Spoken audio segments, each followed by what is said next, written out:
بسم الله الرحمن الرحيم. ألف لام ميم. ذلك الكتاب لا ريب فيه هدى للمتقين الذين يؤمنون بالغيب ويقيمون الصلاة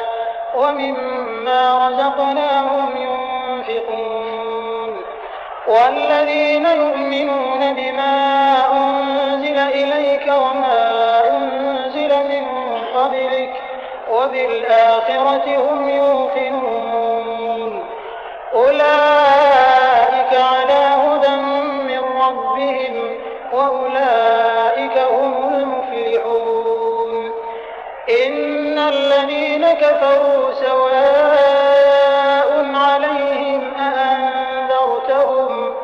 أأنذرتهم أم لم تنذرهم لا يؤمنون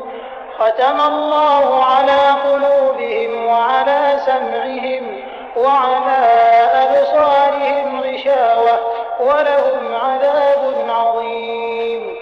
ومن الناس من يقول آمنا بالله وباليوم الآخر وما هم بمؤمنين يخادعون الله والذين آمنوا وما يخدعون إلا أنفسهم وما يشعرون في قلوبهم مرض فزادهم الله مرضا ولهم عذاب أليم بما كانوا يكذبون وإذا قيل لهم لا تفسدوا في الأرض قالوا إنما نحن مصلحون ألا إنهم هم المفسدون ولكن لا يشعرون وإذا قيل لهم آمنوا كما آمن الناس قالوا أنؤمن كما آمن السفهاء ألا إنهم هم السفهاء ولكن لا يعلمون وإذا لقوا الذين آمنوا قالوا آمنا وإذا خلوا إلى شياطينهم قالوا إنا معكم إنما نحن مستهزئون الله يستهزئ بهم ويمدهم في طغيانهم يعمهون أولئك الذين اشتروا الضلالة بالهدى فما ربحت تجارتهم وما كانوا مهتدين مثلهم كمثل الذي استوقد نارا فلما أضاءت ما حوله ذهب الله بنورهم وتركهم في ظلمات لا يبصرون صم بكم عمي فهم لا يرجعون أو كصيب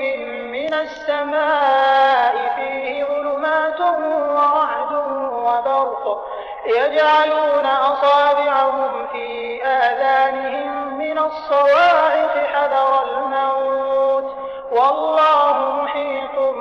بالكافرين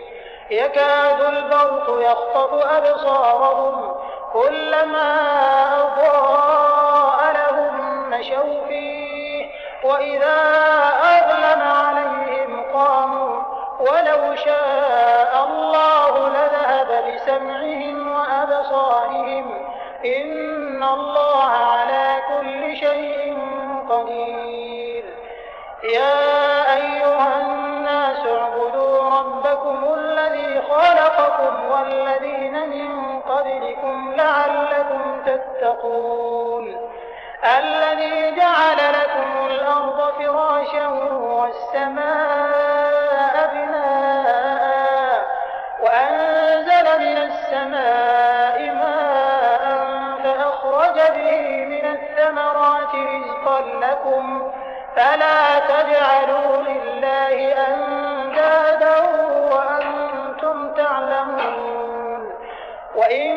كنتم في ريب مما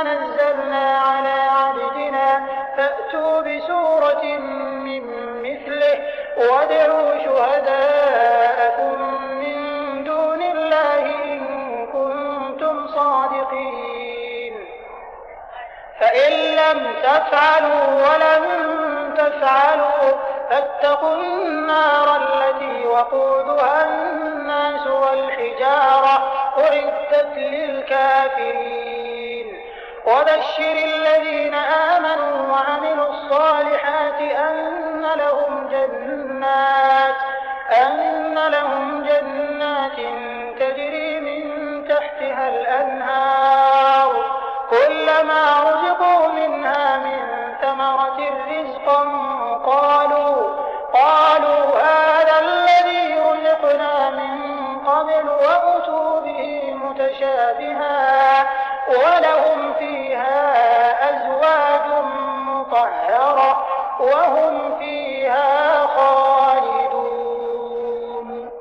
إن الله لا يستحيي أن يضرب مثلا ما بعوضة فما فوقها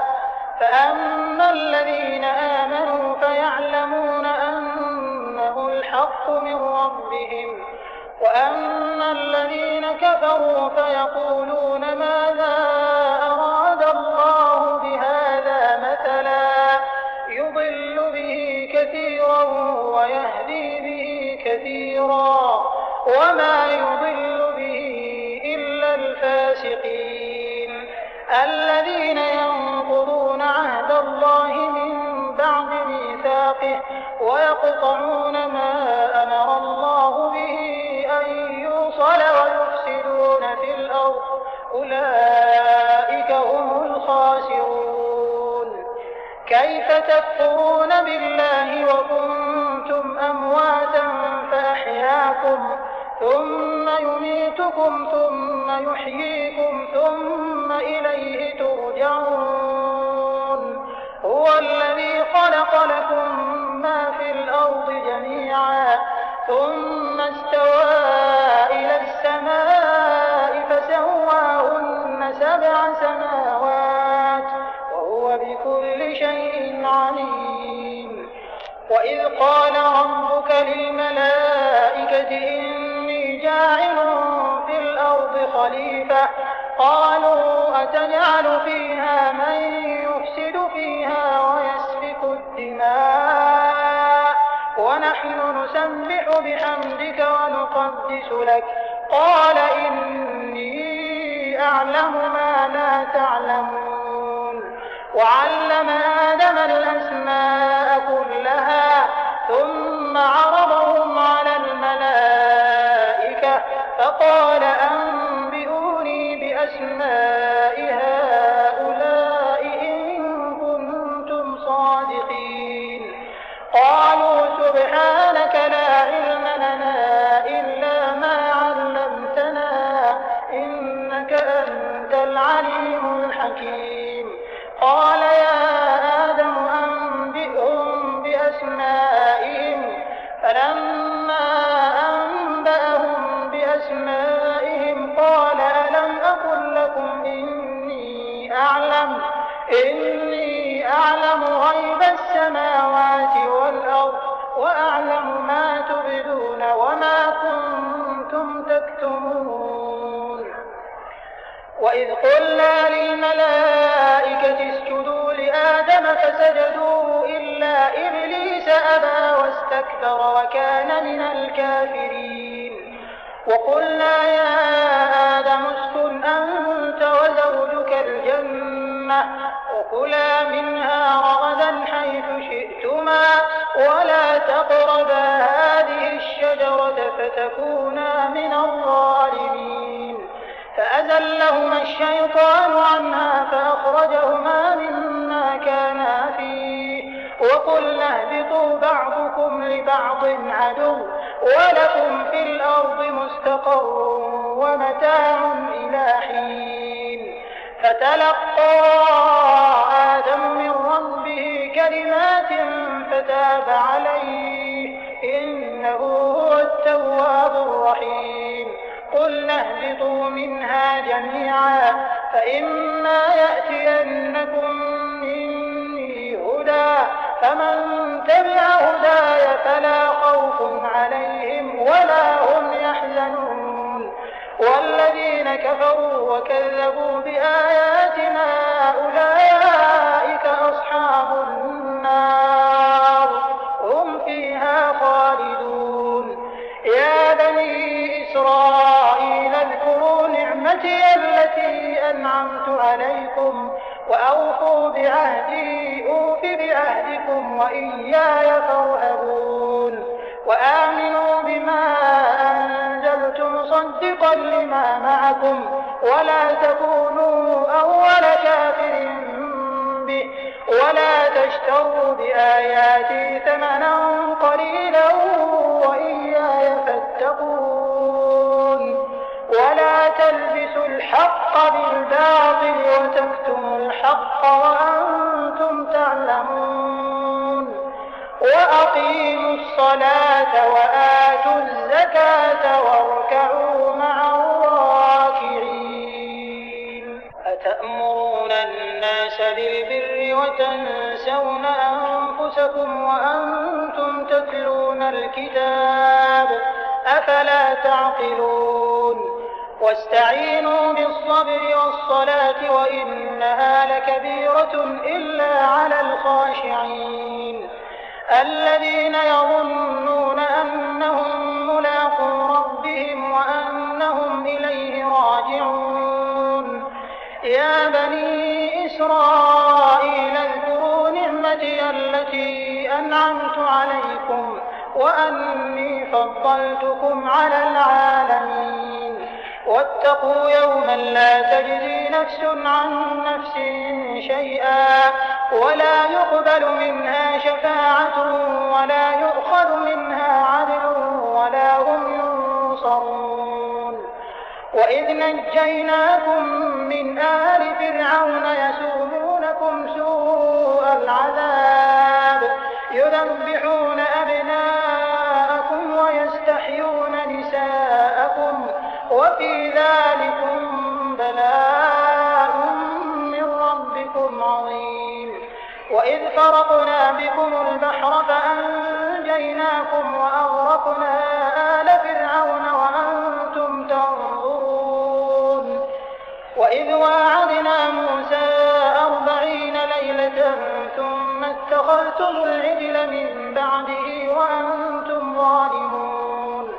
ثم عفونا عنكم من بعد ذلك لعلكم تشكرون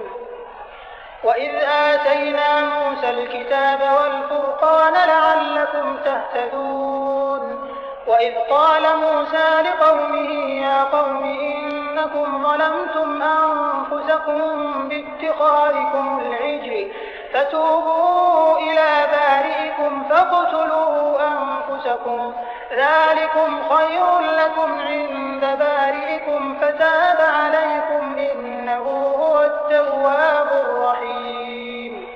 وإذ قلتم يا موسى لن نؤمن لك حتى نرى الله جهرة فأخذتكم الصاعقة وأنتم تنظرون ثم بعثناكم من بعد موتكم لعلكم تشكرون وظللنا عليكم الغمام وأنزلنا عليكم المن والسلوى كلوا من طيبات ما رزقناكم وما ظلمونا ولكن كانوا أنفسهم يظلمون وإذ قلنا ادخلوا هذه القرية فكلوا منها حيث شئتم رغدا وادخلوا الباب سجدا وقولوا حطة نغفر لكم خطاياكم وسنزيد المحسنين فبدل الذين ظلموا قولا غير الذي قيل لهم فأنزلنا على الذين ظلموا رجزا من السماء بما كانوا يفسقون وإذ استسقى موسى لقومه فقلنا اضرب بعصاك الحجر فانفجرت منه 12 عينا قد علم كل أناس مشربهم كلوا واشربوا من رزق الله ولا تعثوا في الأرض مفسدين وإذ قلتم يا موسى لن نصبر على طعام واحد فادع لنا ربك يخرج لنا مما تنبت الأرض من بقلها وقثائها وفومها وعدسها وبصلها قال أتستبدلون الذي هو أدنى بالذي هو خير اهبطوا مصرا فإن لكم ما سألتم وضربت عليهم الذلة والمسكنة وباءوا بغضب من الله ذلك بأنهم كانوا يكفرون بآيات الله ويقتلون النبيين بغير الحق ذلك بما عصوا وكانوا يعتدون إن الذين آمنوا والذين هادوا والنصارى والصابئين من آمن بالله واليوم الآخر وعمل صالحا فلهم أجرهم عند ربهم ولا خوف عليهم ولا هم يحزنون وإذ أخذنا ميثاقكم ورفعنا فوقكم الطور خذوا ما آتيناكم بقوة واذكروا ما فيه لعلكم تتقون ثم توليتم من بعد ذلك فلولا فضل الله عليكم ورحمته لكنتم من الخاسرين ولقد علمتم الذين اعتدوا منكم في السبت فقلنا لهم كونوا قردة خاسئين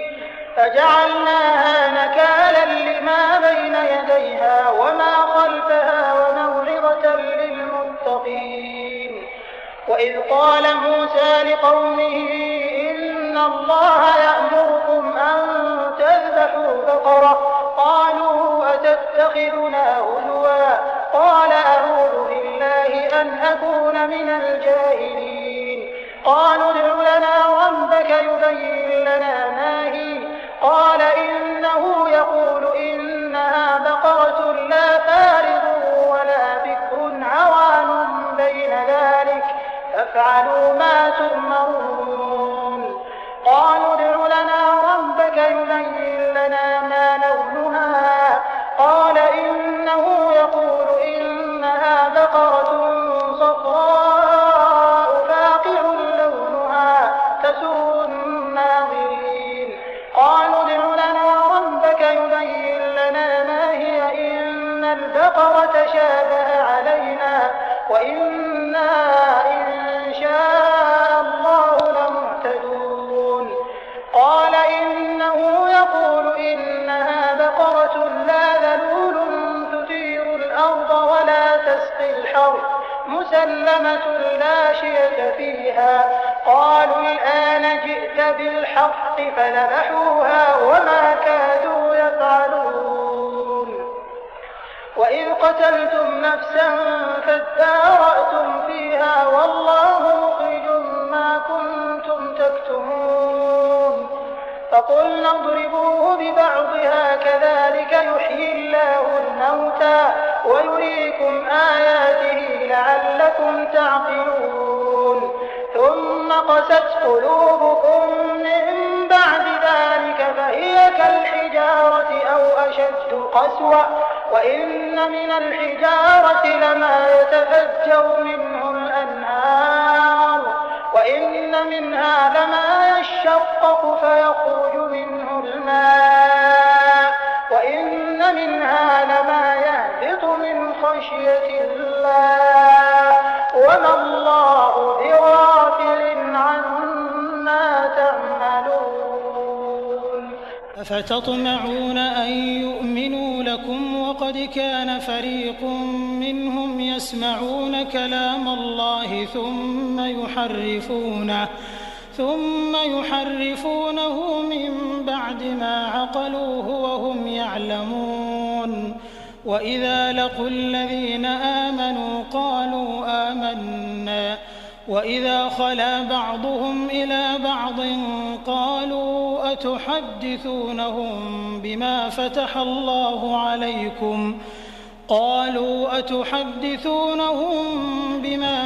الله عليكم ليحاجوكم به عند ربكم أفلا تعقلون أولا يعلمون أن الله يعلم ما يسرون وما يعلنون ومنهم أميون لا يعلمون الكتاب إلا أماني وإن هم إلا يظنون فويل للذين يكتبون الكتاب بأيديهم ثم يقولون هذا من عند الله ليشتروا به ثمنا قليلا فويل لهم مما كتبت أيديهم وويل لهم مما يكسبون وقالوا لن تمسنا النار إلا أياما معدودة قل أتخذتم عند الله عهدا فلن يخلف الله عهده أم تقولون على الله ما لا تعلمون بلى من كسب سيئة وأحاطت به خطيئته فأولئك أصحاب النار هم فيها خالدون والذين آمنوا وعملوا الصالحات أولئك أصحاب الجنة هم فيها خالدون وإذ أخذنا ميثاق بني إسرائيل لا تعبدون إلا الله وبالوالدين إحسانا وذي القربى واليتامى والمساكين وقولوا للناس حسنا وأقيموا الصلاة وآتوا الزكاة ثم توليتم إلا قليلا منكم وأنتم معرضون وإذ أخذنا ميثاقكم لا تسفكون دماءكم ولا تخرجون أنفسكم من دياركم ثم أقررتم وأنتم تشهدون ثم أنتم هؤلاء تقتلون أنفسكم وتخرجون فريقا منكم من ديارهم تظاهرون عليهم بالإثم والعدوان وإن يأتوكم أسارى تفادوهم وهو محرم عليكم إخراجهم أفتؤمنون ببعض الكتاب وتكفرون ببعض فما جزاء من يفعل ذلك منكم إلا خزي في الحياة الدنيا ويوم القيامة يردون إلى أشد العذاب وما الله بغافل عما تعملون أولئك الذين اشتروا الحياة الدنيا بالآخرة فلا يخفف عنهم العذاب ولا هم ينصرون ولقد آتينا موسى الكتاب وقفينا من بعده بالرسل وآتينا عيسى ابن مريم البينات وأيدناه بروح القدس أفكلما جاءكم رسول بما لا تهوى أنفسكم استكبرتم ففريقا كذبتم وفريقا تقتلون وقالوا قلوبنا غلف بل لعنهم الله بكفرهم فقليلا ما يؤمنون ولما جاءهم كتاب من عند الله مصدق لما معهم وكانوا من قبل يستفتحون على الذين كفروا فلما جاءهم ما عرفوا كفروا به فلعنة الله على الكافرين بئس ما اشتروا به أنفسهم أن يكفروا بما أنزل الله بغيا أن ينزل الله من فضله على من يشاء من عباده فباءوا بغضب على غضب وللكافرين عذاب مهين. وإذا قيل لهم آمنوا بما أنزل الله قالوا نؤمن بما أنزل علينا ويكفرون بما وراءه وهو الحق مصدقا لما معهم قل فلم تقتلون أنبياء الله من قبل إن كنتم مؤمنين. ولقد جاءكم موسى بالبينات ثم اتخذتم العجل من بعده وأنتم ظالمون. وإذ أخذنا ميثاقكم ورفعنا فوقكم الطور خذوا ما آتيناكم بقوة واسمعوا قالوا سمعنا وعصينا وأشربوا في قلوبهم العجل بكفرهم قل بئس ما يأمركم به إيمانكم إن كنتم مؤمنين. قل إن كانت لكم الدار الآخرة عند الله خالصة من دون الناس فتمنوا الموت إن كنتم صادقين ولن يتمنوه أبدا بما قدمت أيديهم والله عليم بالظالمين. ولتجدنهم أحرص الناس على حياة ومن الذين أشركوا يود أحدهم لو يعمر 1000 سنة وما هو بمزحزحه من العذاب أن يعمر والله بصير بما يعملون. قل من كان عدوا لجبريل فإنه نزله على قلبك بإذن الله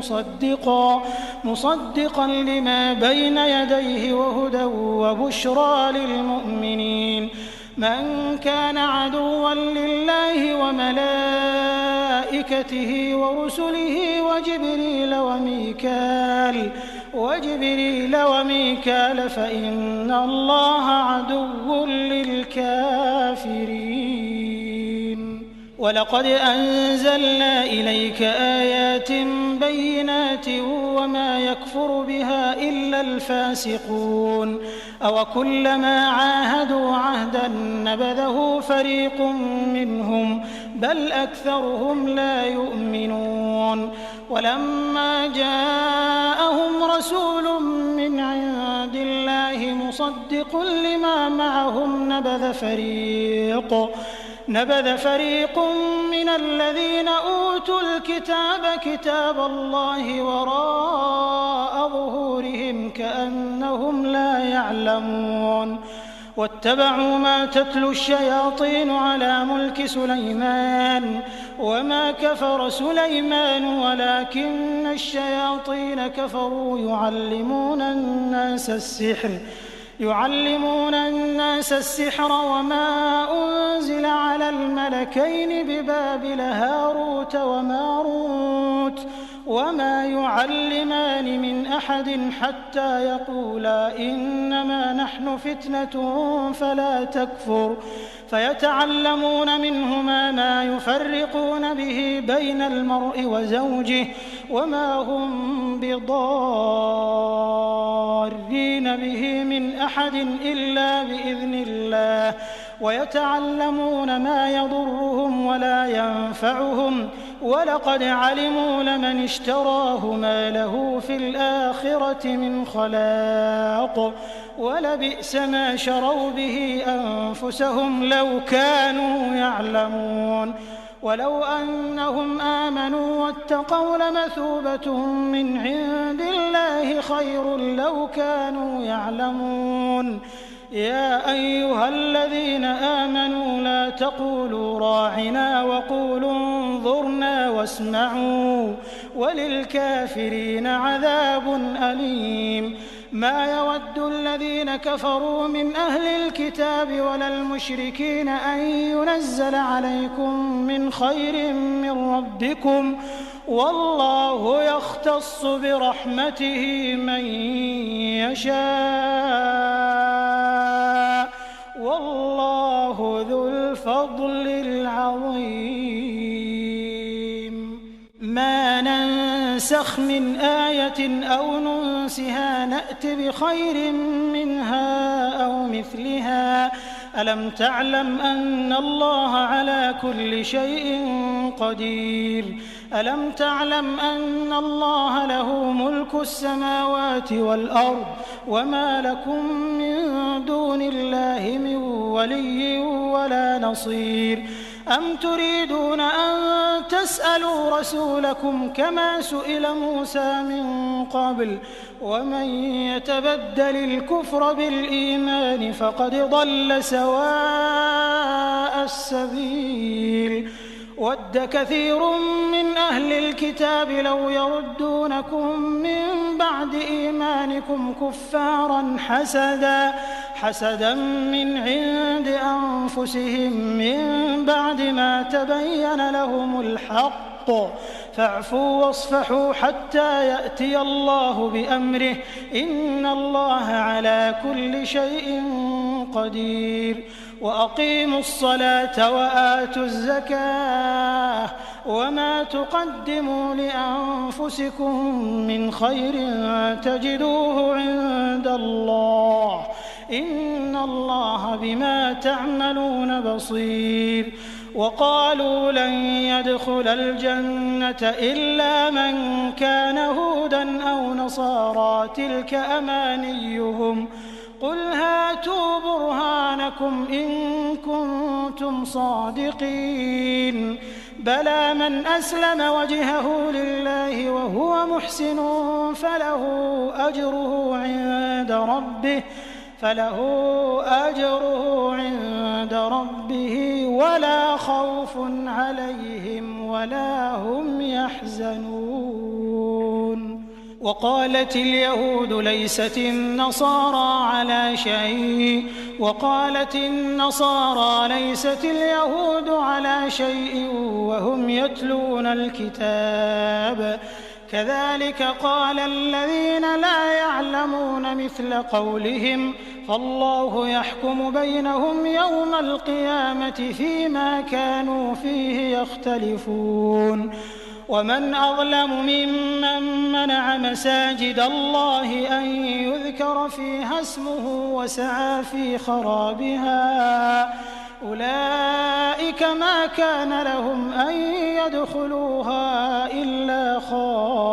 خائفين لهم في الدنيا خزي ولهم في الآخرة عذاب عظيم. ولله المشرق والمغرب فأينما تولوا فثم وجه الله إن الله واسع عليم. وقالوا اتخذ الله ولدا سبحانه بل له ما في السماوات والأرض كل له قانتون بديع السماوات والأرض وإذا قضى أمرا فإنما يقول له كن فيكون.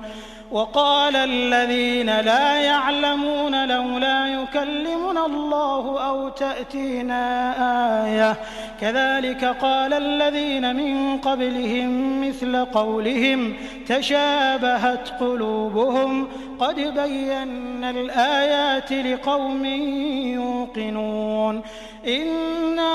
أرسلناك بالحق بشيرا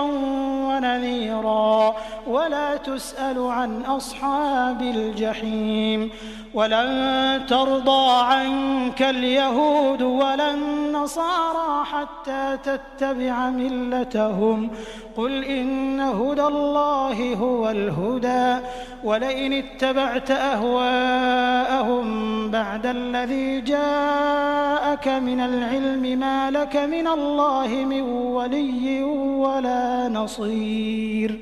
الذين آتيناهم الكتاب يتلونه حق تلاوته أولئك يؤمنون به ومن يكفر به فأولئك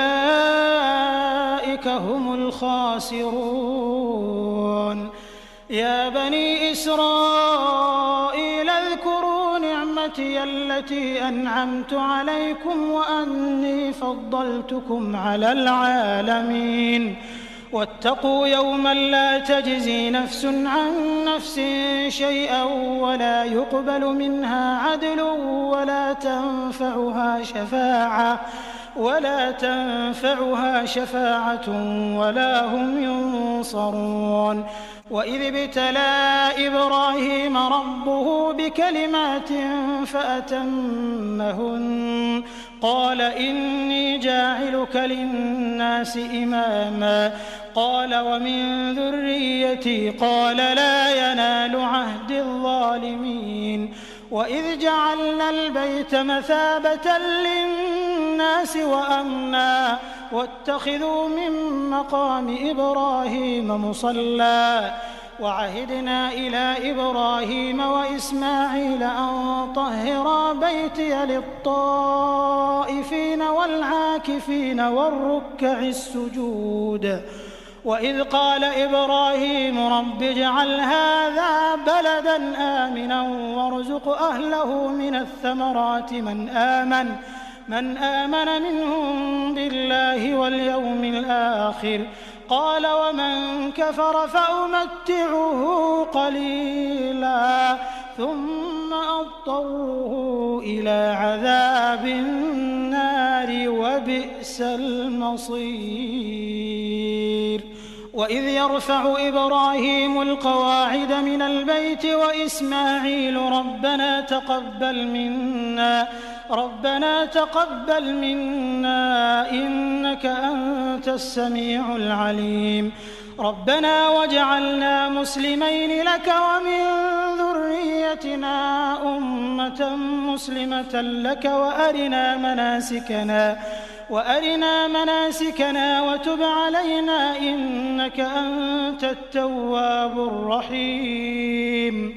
ربنا وابعث فيهم رسولا منهم يتلو عليهم آياتك ويعلمهم الكتاب والحكمة ويزكيهم إنك أنت العزيز الحكيم ومن يرغب عن ملة إبراهيم إلا من سفه نفسه ولقد اصطفيناه في الدنيا وإنه في الآخرة لمن الصالحين إذ قال له ربه أسلم قال أسلمت لرب العالمين ووصى بها إبراهيم بنيه ويعقوب يا بني إن الله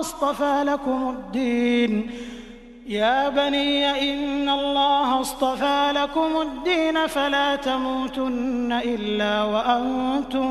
مسلمون أم كنتم شهداء إذ حضر يعقوب الموت إذ قال لبنيه ما تعبدون من بعدي قالوا نعبد إلهك وإله آبائك إبراهيم وإسماعيل وإسحاق إلها واحدا ونحن له مسلمون تلك أمة قد خلت لها ما كسبت ولكم ما كسبتم ولا تسألون عما كانوا يعملون وقالوا كونوا هودا أو نصارى تهتدوا قل بل ملة إبراهيم حنيفا وما كان من المشركين قولوا آمنا بالله وما أنزل إلينا وما أنزل إلى إبراهيم وإسماعيل وإسحاق ويعقوب والأسباط وما أوتي موسى وعيسى وما أوتي النبيون من ربهم لا نفرق بين أحد منهم ونحن له مسلمون فإن آمنوا بمثل ما آمنتم به فقد اهتدوا وإن تولوا فإنما هم في شقاق فسيكفيكهم الله وهو السميع العليم صبغة الله ومن أحسن من الله صبغة ونحن له عابدون قل أتحاجوننا في الله وهو ربنا وربكم ولنا أعمالنا ولكم أعمالكم ونحن له مخلصون أم تقولون إن إبراهيم وإسماعيل وإسحاق ويعقوب والأسباط كانوا هودا أو نصارى قل أأنتم أعلم أم الله ومن أظلم ممن كتم شهادة عنده من الله وما الله بغافل عما تعملون تلك أمة قد خلت لها ما كسبت ولكم ما كسبتم ولا تسألون عما كانوا يعملون سيقول السفهاء من الناس ما ولاهم عن قبلتهم التي كانوا عليها قل لله المشرق والمغرب يهدي من يشاء إلى صراط مستقيم وكذلك جعلناكم أمة وسطا لتكونوا شهداء على الناس ويكون الرسول عليكم شهيدا وما جعلنا القبلة التي كنت عليها إلا لنعلم من يتبع الرسول ممن ينقلب على عقبيه وإن كانت لكبيرة إلا على الذين هدى الله وما كان الله ليضيع إيمانكم إن الله بالناس لرءوف رحيم قد نرى تقلب وجهك في السماء فلنولينك قبلة ترضاها فول وجهك شطر المسجد الحرام وحيث ما كنتم فولوا وجوهكم شطره وإن الذين أوتوا الكتاب ليعلمون أنه الحق من ربهم وما الله بغافل عما يعملون ولئن أتيت الذين أوتوا الكتاب بكل آية ما تبعوا قبلتك وما أنت بتابع قبلتهم وما بعضهم بتابع قبلة بعض ولئن اتبعت أهواءهم من بعد ما جاءك من العلم إنك إذا لمن الظالمين الذين آتيناهم الكتاب يعرفونه كما يعرفون أبناءهم وإن فريقا منهم ليكتمون الحق وهم يعلمون الحق من ربك فلا تكونن من الممترين ولكل وجهة هو موليها فاستبقوا الخيرات أينما تكونوا يأت بكم الله جميعا إن الله على كل شيء قدير ومن حيث خرجت فول وجهك شطر المسجد الحرام وإنه للحق من ربك وما الله بغافل عما تعملون ومن حيث خرجت فول وجهك شطر المسجد الحرام وحيث ما كنتم فولوا وجوهكم شطره لئلا يكون للناس عليكم حجة إلا الذين ظلموا منهم فلا تخشوهم واخشوني ولأتم نعمتي عليكم ولعلكم تهتدون. كما أرسلنا فيكم رسولا منكم يتلو عليكم آياتنا ويزكيكم ويعلمكم الكتاب والحكمة ويعلمكم ما لم تكونوا تعلمون. فاذكروني أذكركم واشكروا لي ولا تكفرون. يا أيها الذين آمنوا استعينوا بالصبر والصلاة إن الله مع الصابرين. ولا تقولوا لمن يقتل في سبيل الله أموات بل أحياء ولكن لا تشعرون. ولنبلونكم بشيء من الخوف والجوع ونقص من الأموال والأنفس والثمرات وبشر الصابرين الذين إذا أصابتهم مصيبة قالوا إنا لله وإنا إليه راجعون. أولئك عليهم صلوات من ربهم ورحمة وأولئك هم المهتدون. إن الصفا والمروة من شعائر الله فمن حج البيت أو اعتمر فلا جناح عليه أن يطوف بهما ومن تطوع خيرا فإن الله شاكر عليم. إن الذين يكتمون ما أنزلنا من البينات والهدى من بعد ما بيناه للناس في الكتاب أولئك يلعنهم الله ويلعنهم اللاعنون إلا الذين تابوا وأصلحوا وبينوا فأولئك أتوب عليهم وأنا التواب الرحيم. إن الذين كفروا وماتوا وهم كفار أولئك عليهم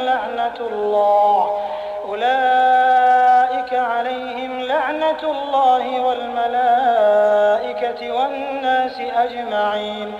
خالدين فيها لا يخفف عنهم العذاب ولا هم ينظرون. وإلهكم إله واحد لا إله إلا هو الرحمن الرحيم. إن في خلق السماوات والأرض واختلاف الليل والنهار والفلك التي تجري في البحر بما ينفع الناس وما أنزل الله من السماء من ماء فأحيا به الأرض بعد موتها وبث فيها من كل دابة وتصريف الرياح والسحاب المسخر بين السماء والأرض لآيات لقوم يعقلون. ومن الناس من يتخذ من دون الله أندادا يحبونهم كحب الله والذين آمنوا أشد حبا لله. ولو يرى الذين ظلموا إذ يرون العذاب أن القوة لله جميعا وأن الله شديد العذاب. إذ تبرأ الذين اتبعوا من الذين اتبعوا ورأوا العذاب وتقطعت بهم الأسباب.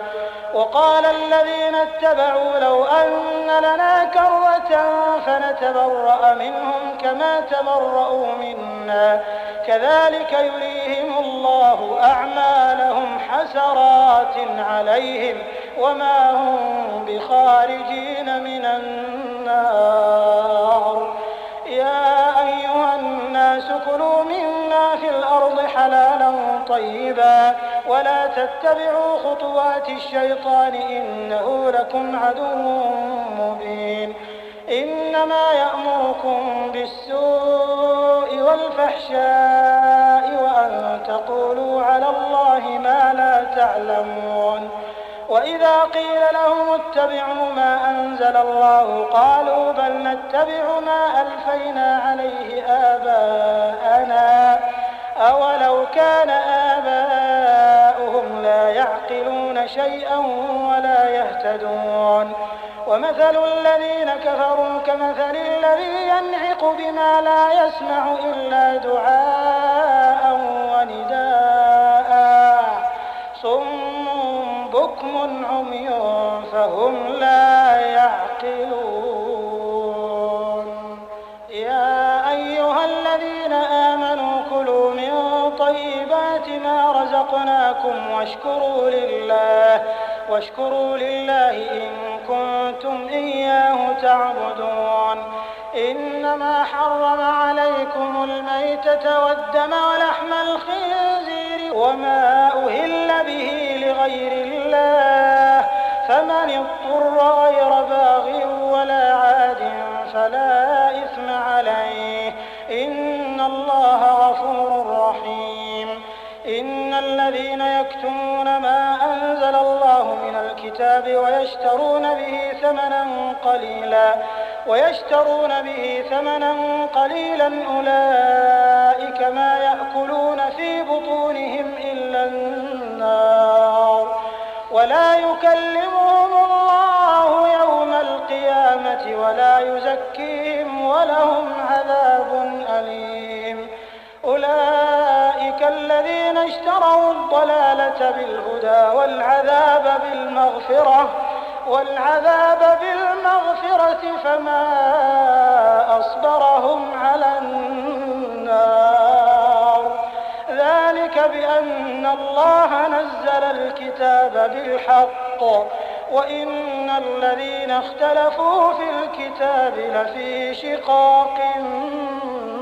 بعيد. ليس البر أن تولوا وجوهكم قبل المشرق والمغرب ولكن البر من آمن بالله واليوم الآخر والملائكة والكتاب والنبيين وآتى المال على حبه ذوي القربى واليتامى والمساكين وابن السبيل والسائلين وفي الرقاب وأقام الصلاة وآتى الزكاة والموفون بعهدهم إذا عاهدوا والصابرين في البأساء والضراء وحين البأس، أولئك الذين صدقوا وأولئك هم المتقون. يا أيها الذين آمنوا كتب عليكم القصاص في القتلى، الحر بالحر والعبد بالعبد والأنثى بالأنثى، فمن عفي له من أخيه شيء فاتباع بالمعروف وأداء إليه بإحسان، ذلك تخفيف من ربكم ورحمة، فمن اعتدى بعد ذلك فله عذاب أليم. ولكم في القصاص حياة يا أولي الألباب لعلكم تتقون. كتب عليكم إذا حضر أحدكم الموت إن ترك خيرا الوصية للوالدين والأقربين بالمعروف حقا على المتقين، فمن بدله بعدما سمعه فإنما إثمه على الذين يبدلونه، إن الله سميع عليم. فمن خاف من موص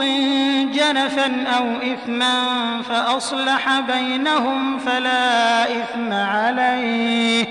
إن الله غفور رحيم. يا أيها الذين آمنوا كتب عليكم الصيام كما كتب على الذين من قبلكم لعلكم تتقون أياما معدودات فمن كان منكم مريضا أو على سفر فعدة من أيام أخر وعلى الذين يطيقونه فدية طعام مسكين فمن تطوع خيرا فهو خير له وأن تصوموا خير لكم إن كنتم تعلمون شهر رمضان الذي أنزل فيه القرآن هدى للناس وبينات من الهدى والفرقان فمن شهد منكم الشهر فليصمه ومن كان مريضا أو على سفر فعدة من أيام أخر يريد الله بكم اليسر ولا يريد بكم العسر ولتكملوا العدة ولتكبروا الله على ما هداكم ولعلكم تشكرون وإذا سألك عبادي عني فإني قريب أجيب دعوة الداع إذا دعان فليستجيبوا لي وليؤمنوا بي لعلهم يرشدون أحل لكم ليلة الصيام الرفث إلى نسائكم هن لباس لكم وأنتم لباس لهن علم الله أنكم كنتم تختانون أنفسكم فتاب عليكم وعفى عنكم فالآن باشروهن وابتغوا ما كتب الله لكم وكلوا واشربوا حتى يتبين لكم الخيط الأبيض من الخيط الأسود من الفجر ثم أتموا الصيام إلى الليل ولا تباشروهن وأنتم عاكفون في المساجد تلك حدود الله فلا تقربوها كذلك يبين الله آياته للناس لعلهم يتقون ولا تأكلوا أموالكم بينكم بالباطل وتدلوا بها إلى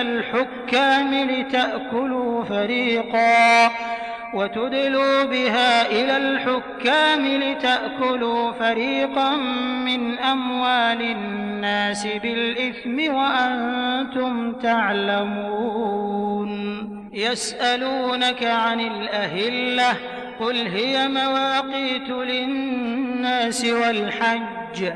وليس البر بأن تأتوا البيوت من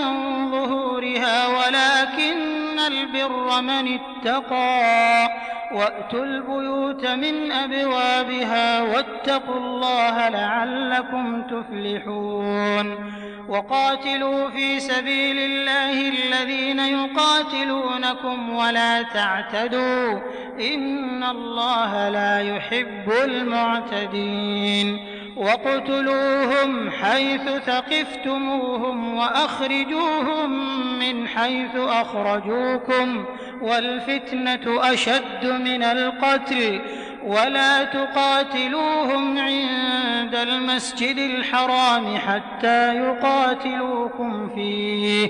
فإن قاتلوكم فاقتلوهم كذلك جزاء الكافرين فإن انتهوا فإن الله غفور رحيم وقاتلوهم حتى لا تكون فتنة ويكون الدين لله فإن انتهوا فلا عدوان إلا على الظالمين الشهر الحرام بالشهر الحرام والحرمات قصاص فمن اعتدى عليكم فاعتدوا عليه بمثل ما اعتدى عليكم واتقوا الله واعلموا أن الله مع المتقين وأنفقوا في سبيل الله ولا تلقوا بأيديكم إلى التهلكة وأحسنوا إن الله يحب المحسنين وأتموا الحج والعمرة لله فإن أحصرتم فما استيسر من الهدي ولا تحلقوا رؤوسكم حتى يبلغ الهدي محله فمن كان منكم مريضا أو به أذى من رأسه ففدية من صيام أو صدقة أو نسك فإذا أمنتم فمن تمتع بالعمرة إلى الحج فما استيسر من الهدي فمن لم يجد فصيام 3 أيام في الحج و7 إذا رجعتم تلك 10 كاملة ذلك لمن لم يكن أهله حاضر المسجد الحرام واتقوا الله واعلموا أن الله شديد العقاب الحج أشهر معلومات فمن فرض فيهن الحج فلا رفث ولا فسوق ولا جدال في الحج وما تفعلوا من خير يعلمه الله وتزودوا فإن خير الزاد التقوى واتقون يا أولي الألباب ليس عليكم جناح أن تبتغوا فضلا من ربكم فإذا أفضتم من عرفات فاذكروا الله عند المشعر الحرام واذكروه كما هداكم وإن كنتم من قبله لمن الضالين ثم أفيضوا من حيث أفاض الناس واستغفروا الله إن الله غفور رحيم فإذا قضيتم مناسككم فاذكروا الله كذكركم آباءكم أو أشد ذكرا فمن الناس من يقول ربنا آتنا في الدنيا وما له في الآخرة من خلاق ومنهم من يقول ربنا آتنا في الدنيا حسنة وفي الآخرة حسنة وقنا عذاب النار أولئك لهم نصيب مما كسبوا والله سريع الحساب واذكروا الله في أيام معدودات فمن تعجل في يومين فلا إثم عليه ومن تأخر فلا إثم عليه لمن اتقى واتقوا الله واعلموا أنكم إليه تحشرون ومن الناس من يعجبك قوله في الحياة الدنيا ويشهد الله على ما في قلبه وهو ألد الخصام وإذا تولى سعى في الأرض ليفسد فيها ويهلك الحرث والنسل والله لا يحب الفساد وإذا قيل له اتق الله أخذته العزة بالإثم فحسبه جهنم ولبئس المهاد ومن الناس من يشري نفسه ابتغاء مرضات الله والله رؤوف بالعباد العباد يا أيها الذين آمنوا ادخلوا في السلم كافة ولا تتبعوا خطوات الشيطان إنه لكم عدو مبين فإن زللتم من بعد ما جاءتكم البينات فاعلموا أن الله عزيز حكيم هل ينظرون إلا أن يأتيهم الله في ظلل من الغمام والملائكة وقضي الأمر وإلى الله ترجع الأمور سل بني إسرائيل كم آتيناهم من آية بينة ومن يبدل نعمة الله من بعد ما جاءته فإن الله شديد العقاب زين للذين كفروا الحياة الدنيا ويسخرون من الذين آمنوا والذين اتقوا فوقهم يوم القيامة والله يرزق من يشاء بغير حساب كان الناس أمة واحدة فبعث الله النبيين مبشرين ومنذرين وأنزل معهم الكتاب بالحق ليحكم بين الناس فيما اختلفوا فيه وما اختلف فيه إلا الذين أوتوه من بعد ما جاءتهم البينات بغيا بينهم فهدى الله الذين آمنوا لما اختلفوا فيه من الحق بإذنه والله يهدي من يشاء إلى صراط مستقيم أم حسبتم أن تدخلوا الجنة ولما يأتكم مثل الذين خلوا من قبلكم مستهم البأساء والضراء وزلزلوا حتى يقول الرسول والذين آمنوا معه متى نصر الله ألا إن نصر الله قريب يسألونك ماذا ينفقون قل ما أنفقتم من خير فللوالدين والأقربين واليتامى والمساكين وابن السبيل وما تفعلوا من خير فإن الله به عليم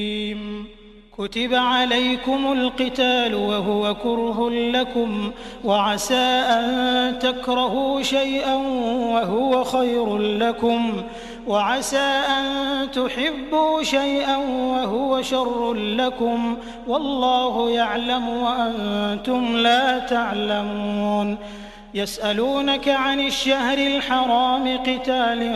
فيه قل قتال فيه كبير وصد عن سبيل الله وكفر به والمسجد الحرام وإخراج أهله منه أكبر عند الله والفتنة أكبر من القتل ولا يزالون يقاتلونكم حتى يردوكم عن دينكم إن استطاعوا ومن يرتد منكم عن دينه فيمت وهو كافر فأولئك حبطت أعمالهم في الدنيا والآخرة وأولئك أصحاب النار هم فيها خالدون إن الذين آمنوا والذين هاجروا وجاهدوا في سبيل الله أولئك يرجون رحمة الله والله غفور رحيم يسألونك عن الخمر والميسر قل فيهما إثم كبير ومنافع للناس وإثمهما أكبر من نفعهما ويسألونك ماذا ينفقون قل العفو كذلك يبين الله لكم الآيات لعلكم تتفكرون في الدنيا والآخرة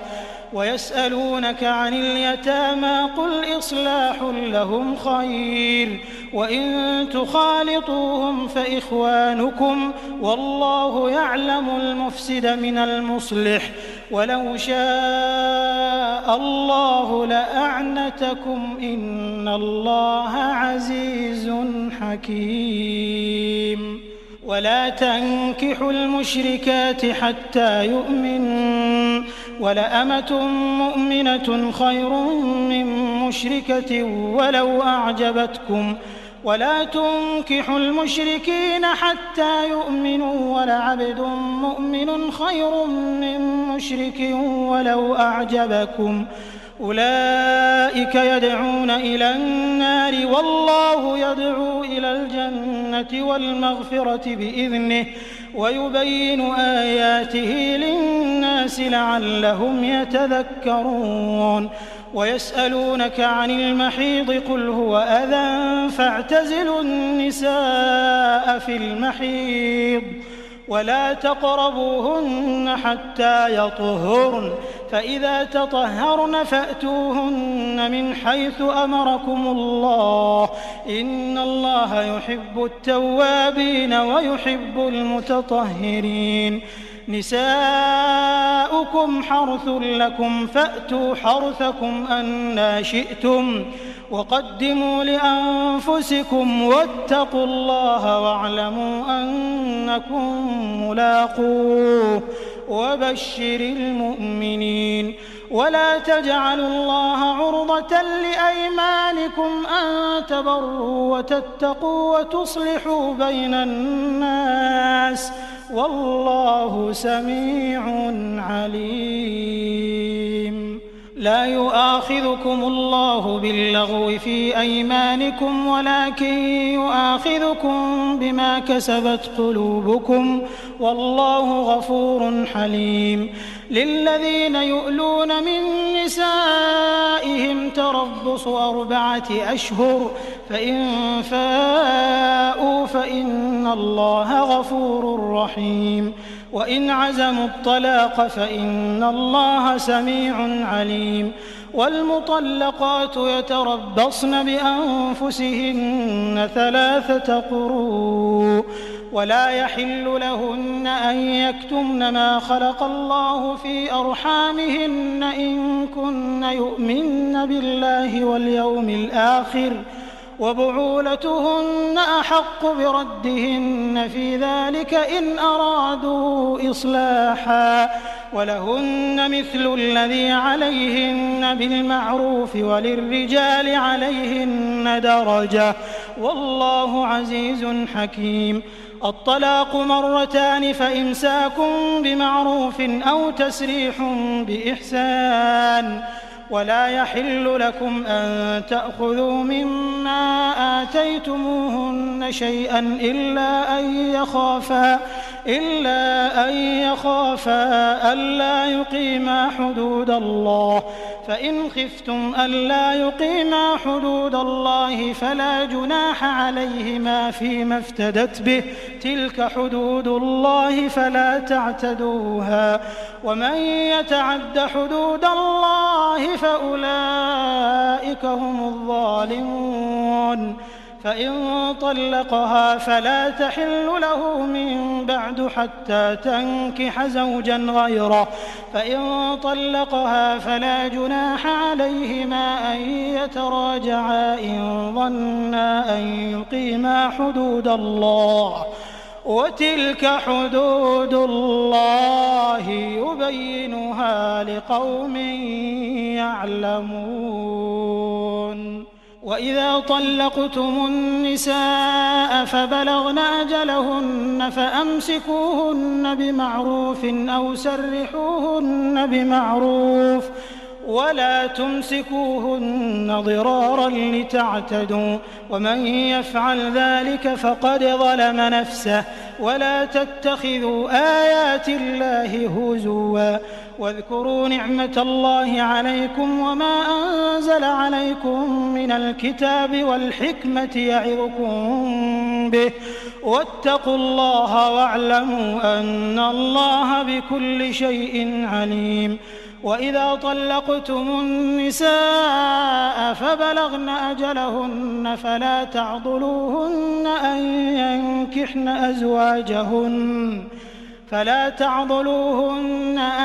ينكحن أزواجهن إذا تراضوا بينهم بالمعروف، ذلك يوعظ به من كان منكم يؤمن بالله واليوم الآخر، ذلكم أزكى لكم وأطهر، والله يعلم وأنتم لا تعلمون. والوالدات يرضعن أولادهن حولين كاملين لمن أراد أن يتم الرضاعة، وعلى المولود له رزقهن وكسوتهن بالمعروف، لا تكلف نفس إلا وسعها، لا تضار والدة بولدها ولا مولود له بولده، وعلى الوارث مثل ذلك، فإن أرادا فصالا عن تراض منهما وتشاور فلا جناح عليهما، وإن أردتم أن تسترضعوا أولادكم فلا جناح عليكم إذا سلمتم ما آتيتم بالمعروف، واتقوا الله واعلموا أن الله بما تعملون بصير. والذين يتوفون منكم ويذرون أزواجا يتربصن بأنفسهن 4 أشهر و10، فإذا بلغن أجلهن فلا جناح عليكم فيما فعلن في أنفسهن بالمعروف، والله بما تعملون خبير. ولا جناح عليكم فيما عرضتم به من خطبة النساء أو أكننتم في أنفسكم، علم الله أنكم ستذكرونهن ولكن لا تواعدوهن سرا إلا أن تقولوا قولا معروفا، ولا تعزموا عقدة النكاح حتى يبلغ الكتاب أجله، واعلموا أن الله يعلم ما في أنفسكم فاحذروه، واعلموا أن الله غفور حليم. لا جناح عليكم إن طلقتم النساء ما لم تمسوهن أو تفرضوا لهن فريضة، ومتعوهن على الموسع قدره وعلى المقتر قدره متاعا بالمعروف حقا على المحسنين. وإن طلقتموهن من قبل أن تمسوهن وقد فرضتم لهن فريضة فنصف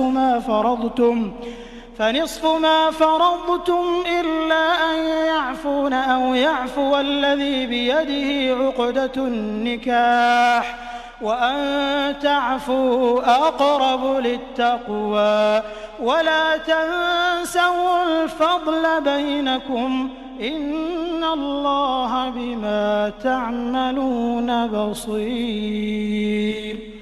حافظوا على الصلوات والصلاة الوسطى وقوموا لله قانتين، فإن خفتم فرجالا أو ركبانا، فإذا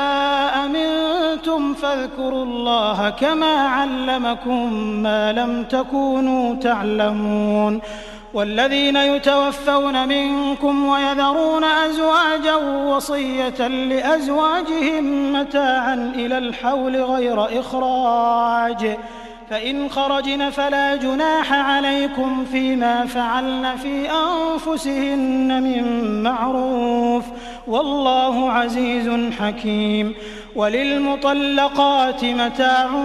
بالمعروف حقا على المتقين، كذلك يبين الله لكم آياته لعلكم تعقلون. ألم تر إلى الذين خرجوا من ديارهم وهم ألوف حذر الموت فقال لهم الله موتوا ثم أحياهم،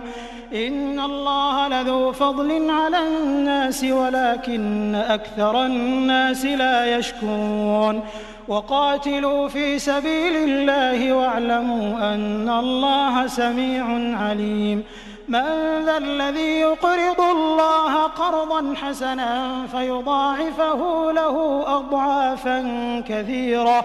والله يقبض ويبسط وإليه ترجعون ألم تر إلى الملأ من بني إسرائيل من بعد موسى إذ قالوا لنبي له مبعث لنا ملكا نقاتل في سبيل الله قال هل عسيتم إن كتب عليكم القتال ألا تقاتلوا قالوا وما لنا ألا نقاتل في سبيل الله وقد أخرجنا من ديارنا وأبنائنا فلما كتب عليهم القتال تولوا إلا قليلا منهم والله عليم بالظالمين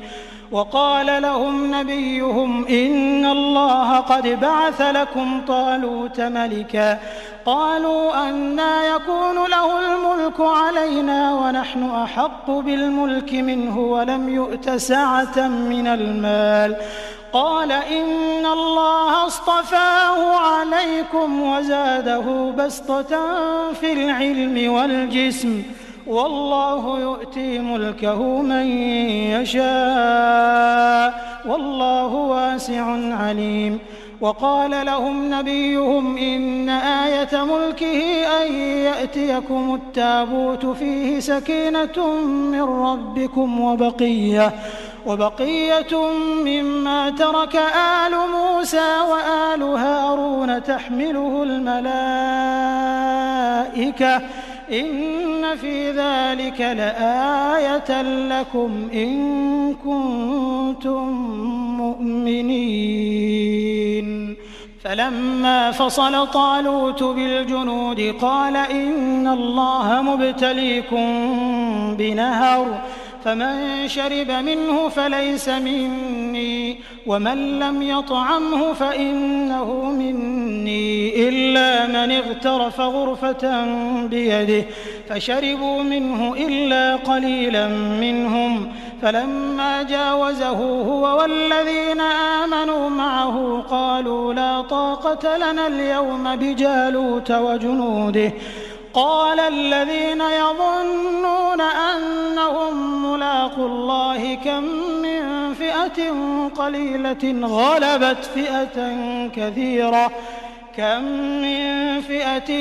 قليلة غلبت فئة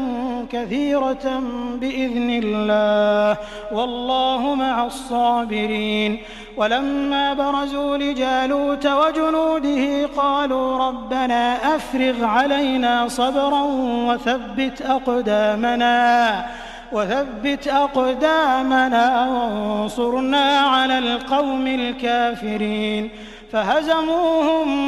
بإذن الله وقتل داود جالوت وآتاه الله الملك والحكمة وعلمه مما يشاء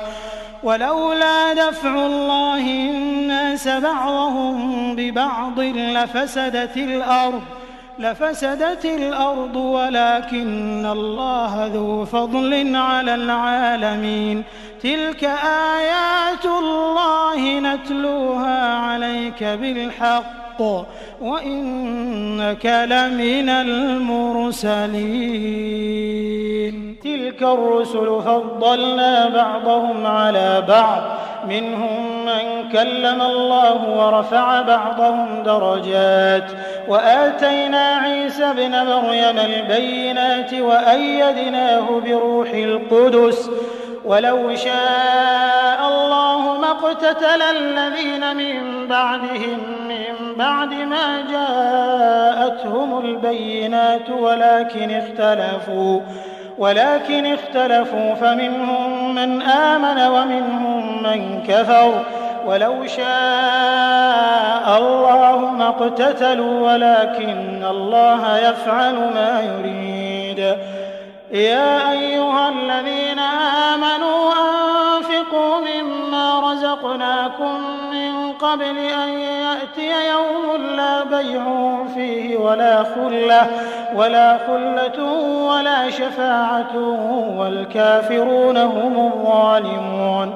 الله لا إله إلا هو الحي القيوم لا تأخذه سنة ولا نوم له ما في السماوات وما في الأرض من ذا الذي يشفع عنده إلا بإذنه يعلم ما بين أيديهم وما خلفهم ولا يحيطون بشيء من علمه إلا بما شاء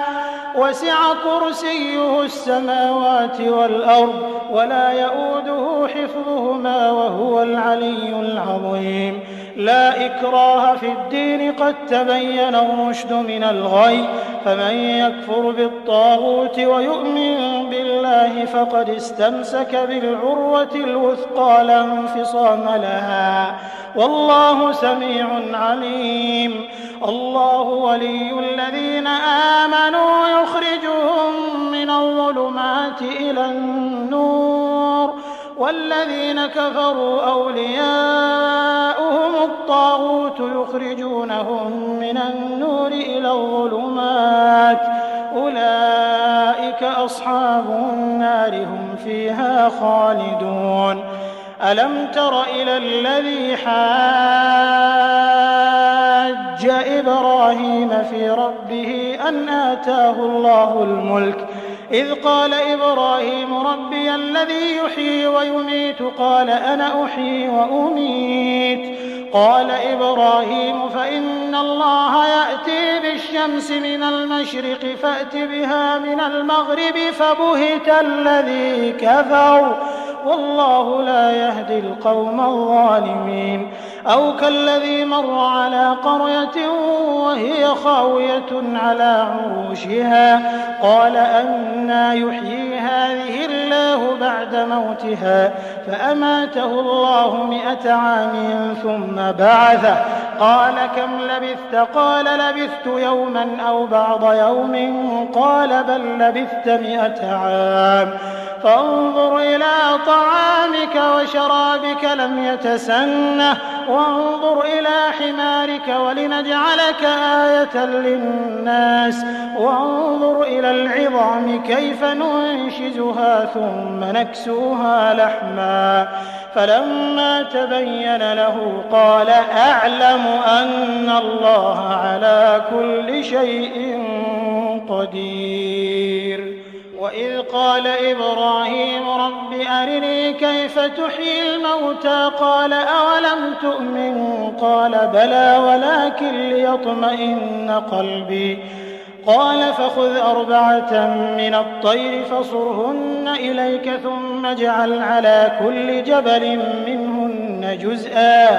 ثم ادعهن يأتينك سعيا واعلم أن الله عزيز حكيم. مثل الذين ينفقون أموالهم في سبيل الله كمثل حبة أنبتت 7 سنابل في كل سنبلة 100 حبة والله يضاعف لمن يشاء والله واسع عليم. الذين ينفقون أموالهم في سبيل الله ثم لا يتبعون ما أنفقوا منا ولا أذى لهم أجرهم عند ربهم ولا خوف عليهم ولا هم يحزنون. قول معروف ومغفرة خير من صدقة يتبعها أذى والله غني حليم. يا أيها الذين آمنوا لا تبطلوا صدقاتكم بالمن والأذى كالذي ينفق ماله رئاء الناس ولا يؤمن بالله واليوم الآخر فمثله كمثل صفوان عليه تراب فأصابه وابل فتركه صلدا لا يقدرون على شيء مما كسبوا والله لا يهدي القوم الكافرين. ومثل الذين ينفقون أموالهم ابتغاء مرضات الله وتثبيتا من أنفسهم كمثل جنة بربوة أصابها وابل فآتت أكلها ضعفين فإن لم يصبها وابل فطل والله بما تعملون بصير. أيود أحدكم أن تكون له جنة من نخيل وأعناب تجري من تحتها الأنهار له فيها من كل الثمرات وأصابه الكبر وله ذرية ضعفاء فأصابها إعصار فيه نار فاحترقت كذلك يبين الله لكم الآيات لعلكم تتفكرون. يا أيها الذين آمنوا أنفقوا من طيبات ما كسبتم ومما أخرجنا لكم من الأرض ولا تيمموا الخبيث منه تنفقون ولستم بآخذيه إلا أن تغمضوا فيه واعلموا أن الله غني حميد. الشيطان يعدكم الفقر ويأمركم بالفحشاء والله يعدكم مغفرة منه وفضلا والله واسع عليم. يؤتي الحكمة من يشاء ومن يؤت الحكمة فقد أوتي خيرا كثيرا وما يذكر إلا أولو الألباب. وما أنفقتم من نفقة أو نذرتم من نذر فإن الله يعلمه وما للظالمين من أنصار. إن تبدوا الصدقات فنعما هي وإن تخفوها وتؤتوها الفقراء فهو خير لكم ويكفر عنكم من سيئاتكم والله بما تعملون خبير. ليس عليك هداهم ولكن الله يهدي من يشاء وما تنفقوا من خير فلأنفسكم وما تنفقون إلا ابتغاء وجه الله وما تنفقوا من خير يوفى إليكم وأنتم لا تظلمون. للفقراء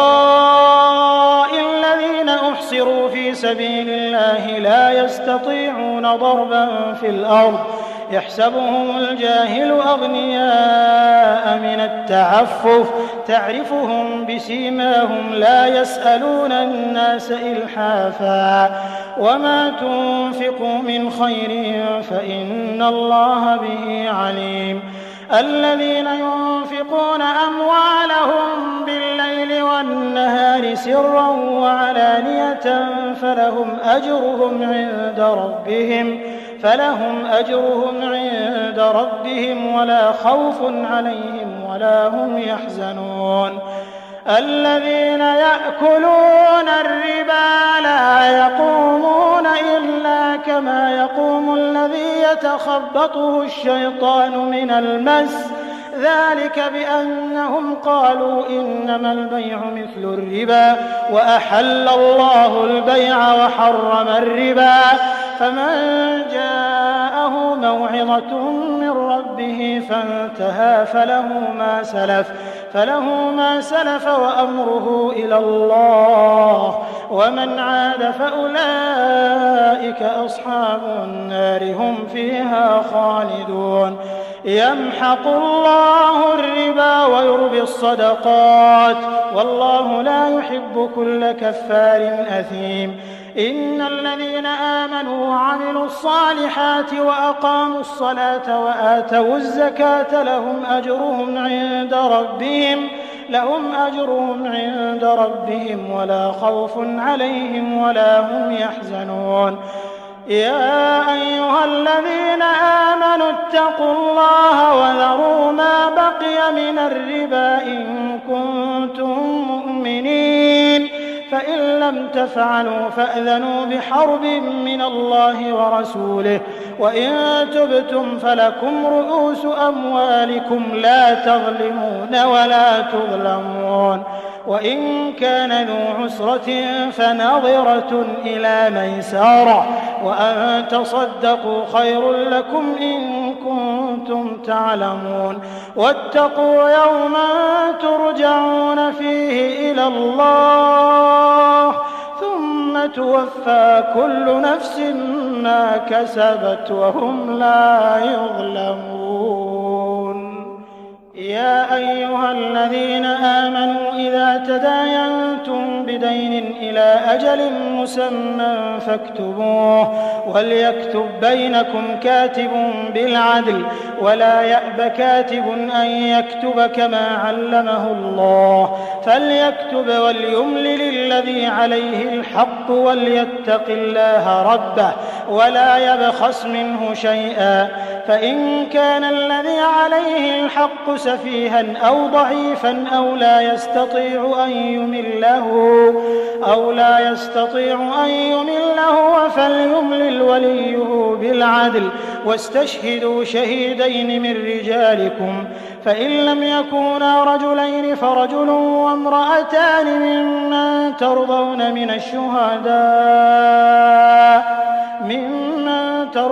من الشهداء أن تضل إحداهما فتذكر إحداهما الأخرى، ولا يأبى الشهداء إذا ما دعوا، ولا تسأموا أن تكتبوه صغيرا أو كبيرا إلى أجله، ذلكم أقسط عند الله وأقوم للشهادة وأدنى ألا ترتابوا إلا أن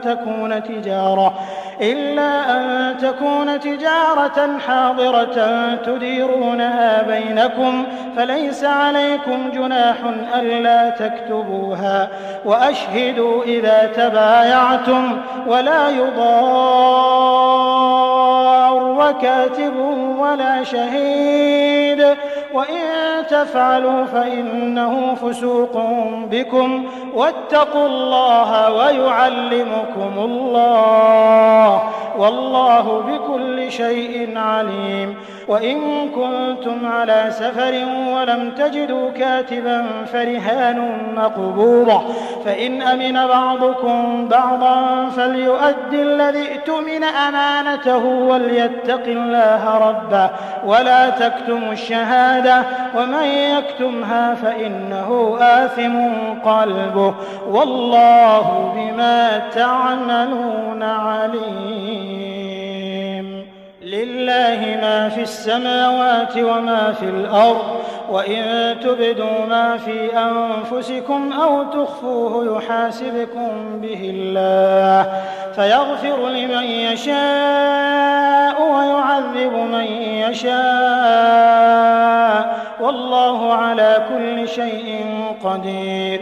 آمن الرسول بما أنزل إليه من ربه والمؤمنون كل آمن بالله وملائكته وكتبه ورسله لا نفرق بين أحد من رسله، وقالوا سمعنا وأطعنا غفرانك ربنا وإليك المصير. لا يكلف الله نفسا إلا وسعها، لها ما كسبت وعليها ما اكتسبت. ربنا لا تؤاخذنا إن نسينا أو أخطأنا، ربنا ولا تحمل علينا إصرا كما حملته على الذين من قبلنا ربنا ولا تحملنا ما لا طاقة لنا به واعف عنا واغفر لنا وارحمنا أنت مولانا فانصرنا على القوم الكافرين.